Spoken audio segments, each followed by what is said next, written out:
a great day, I'm feeling good. Oh, the possibilities of what I could. What happens when a blind man, a woman of color, and a child of immigrants get together to discuss how diversity, inclusion, and equity affect your business? I'm moving fast. Oh, I'm optimistic. Hi everybody, welcome to the Choose Inclusion podcast. I'm UB and I am the Latino white guy of the group. I'm Nina. I am the woman of color in the group. And I'm Mike. I'm the blind guy. Hey, ladies and gentlemen, we are starting our, is this 5.1, 5.2? This is a... Let's not put a let's not put a number on it. We're not it. going to put numbers on it Because anymore. maybe this doesn't come out for 2 years. I don't know. Like we on this particular episode. All right. So let's just say it's another episode of Choose Inclusion. Love it. Yeah, and this is a kind of going to be more of an episode where we riff off of each other, I think, because we've been having lots of different conversations with a lot of companies. Each of us individually, with all the different hats that we wear, are talking to companies up and down, from leadership to kind of the developers and engineers, and figuring out, how do we tackle diversity and inclusion. And so we wanted to share with our listeners today just some of the kinds of conversations we're having with people, so they can see that they're not alone in this desire to build more inclusive workplaces. Well, I feel like a lot of people are getting voluntold almost, in many instances, to take on this DEI role within their company. So, I think it runs the gamut of either, they bring in a chief diversity officer, which we see happen quite a bit, or it's someone who's just, hey, we want to add some responsibility to what you're already doing, which is this diversity and inclusion stuff. And so I feel a lot of people out there are lost. Like they don't know where to begin. There's not really a lot of great places of central locations or stores of information where they can go for this stuff. So, Mike, why are people reaching out to you? I mean, what are some of the conversations you've been having over the years as it relates to this? It's super interesting because one of the when the speaking engagements really started coming our way was NDEM, so National Disability Employment Awareness Month, which is October. Mm-hmm. So, and they're like, oh, well, we need to talk about disability, we need to talk about employment, and who better to do that than somebody who is employed and disabled, right? So it's like, so it's check and check. Yeah, so it's almost like, let's get a cameo, right? Let's do a cameo, and an organization will just reach out, and it's their way to, again, dip their toe in the pond, right, of what that looks like. And so the conversations look so different with every organization. However, the theme is generally the same. They're exploring, they're asking the questions, they're attempting to figure out the what we internally at BIT call the how hump. The how hump. So the how hump is really simple. It's how do you recruit and retain talent from the people with disabilities community? How? So the question of like, oh, it's great to say like we want to do this as a strategy. Then it comes down to how, and to me having that focus. And so it's literally walking through, like when you think about recruiting and retaining talent in any organization, like you need to have a broader, you should have a broader strategy. However, that's not always the case. They're just like, well, no. We just want to be supportive of just this little sliver, which is fine. We want to have that conversation as well. We just want it to obviously progress to a broader conversation. Well, and so check out our episode where we do talk about turning this into a strategy. I think that'll be helpful for a lot of people. But yeah, to your point, it's like I think a lot of people, so before we get to the how though, I think we get the conversation or the question of why. Like why should we even do this? And that conversation is great because it really forces organizations to align. So first of all, at the executive level, and we've talked about this before, you need that executive support. And so first of all, we need to get sort of leadership aligned on that why. Why is diversity and inclusion important to our company? if you can't answer that question, you can't really launch a strategy, or you can't even do like the little things that you're talking about, the sort of the support groups or creating ERGs, unless there's some kind of alignment with the organization as a whole. Because how are you going to get employees to then buy in and support it? Yeah, I think alignment is really key to this, because, as we talk to companies, or, as I go and, do kind of the speaking engagements I've been doing, people are coming in to these conversations with various levels of power inside their companies, right? Like some people hold a lot more power than others. And then, the question comes down to, well, how do you get these conversations going internally at your companies? How can you raise it to the point where the people in power are bought in? Mm-hmm. And then once those people in power are bought in, then how can you actually start creating this transition and change? Yeah, that's huge. So many questions. Yeah. So many questions. There are. So, however, again, Nina, you speak all over the country, right? And the conversation, the questions that you're asked on a consistent basis, what are some of those common themes with the questions that you're asked nationally? I think the common theme is that, I think most of the time it's coming from recruiters based on the people I've been talking to. Yeah. And the recruiters are always like, well, how do we get more people from underrepresented groups into the door and working for us?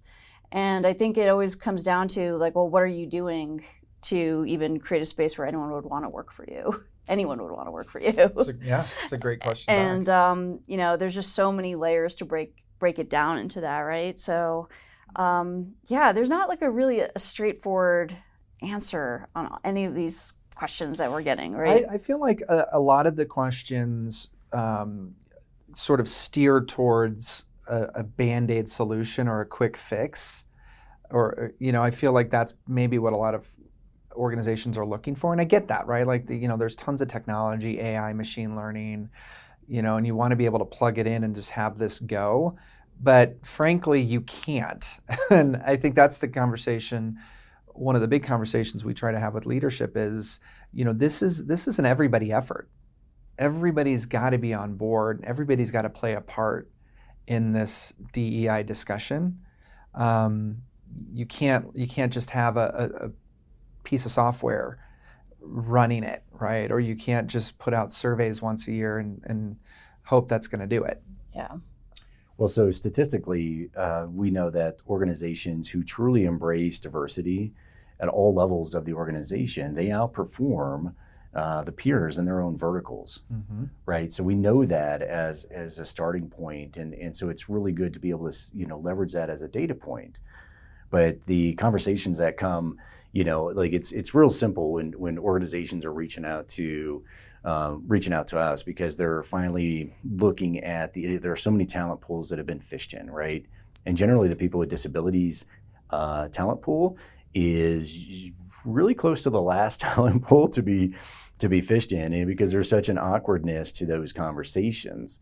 So, but I was curious from your two perspectives, the questions that come your guys' way, really frequently, right? Because we get okay, so how does accessible technology work across the people with disability spectrum? How do so we get a lot of those. Again, that's why we call it the how hump. Yeah. We help organizations, and even to your point, Nina, from a recruiting perspective, a lot of the Fortune 50, the Big Four, and a lot of those organizations, they go to the college campuses all the time. However, did you know on college campuses, so every 2- and 4-year school in the country by law has to have some type of a disability service entity, right? They don't always call it disability services, but some sort of entity that is there to help with the accommodations for classes and technology, that sort of thing. And that organization and the career services entity, right? Everybody knows, well, if you're looking to go to a job fair on a college campus, you go to career services, right? Well, guess what? Career services and the disability entity within that same college campus, they don't even communicate. Right. So there's a disconnect even at that level to be able to recruit students from the disabilities community. Yeah. Mm-hmm. Right? Yeah. Well, along those lines, one of the questions we get is sort of who's responsible Mm-hmm. for this in the organization, and frankly, It's everyone's responsibility. it is, but my perspective on the DEI specific person or team is that they can actually be the glue for all of these different disciplines or departments within an organization to come together to do these things that we're talking about. Compliance is a great example, right? Companies push out codes of conduct and policies all day long and really just expect employees to abide without necessarily getting their buy-in. And I think they're starting to realize that. And so how can a DEI strategy become the lens now for creating buy-in and for getting all employees to align with the ultimate mission of the organization? You mean instead of being assimilated, they can actually? Yeah. So I actually look at the. You're not a. I love Borg. Yes. Oh, you do. That's right. You are. Trek over Star Wars. That's Sorry, right. Okay. Spencer. Yeah. So that's right. You are an assimilated Captain kind of Picard guy. That's all day long. But I tell organizations all the time that I believe the DE&I space within kind of the Fortune 10,000 is truly the heartbeat of corporate America. There's so many indications where, organizations, especially big ones, they make the papers, they make the news for all sorts of wrongdoing. The DE&I space, I believe, is the heartbeat of for-profit entities where they can actually go out there and it can easily align with their CSR, their corporate social responsibility initiatives. There's so many things that they could do where they can actually show, like, this is the culture, this is the face, this is the feeling within this organization that's making billions and billions of dollars, right? So I believe the DE&I space can be the heartbeat. I think that was the mic drop of the day. Yeah, that was your mic drop. That was the mic drop segment right there. Well, I totally agree because, and Nina, we've talked about this before, but I think, DEI in combination with the communications and marketing department can truly translate everything that needs to be communicated to not only the employees, but even customers and outside the organization can put it in the right words that people will respond to in their way. Definitely. And so I think that's a big piece. The other question that we get is, well, how do we make all this stick? Great, we brought in a diversity speaker and we had a 1-hour session. Now what? That's really one of the big questions we get is now what? And that sort of leads into creating a strategy. But how would you answer that, Nina? Gosh, I know these are such big questions. I feel like every question you have 3 minutes. Exactly. It's like, wait, we have to keep this podcast short, and like every single question that was brought up is a podcast episode.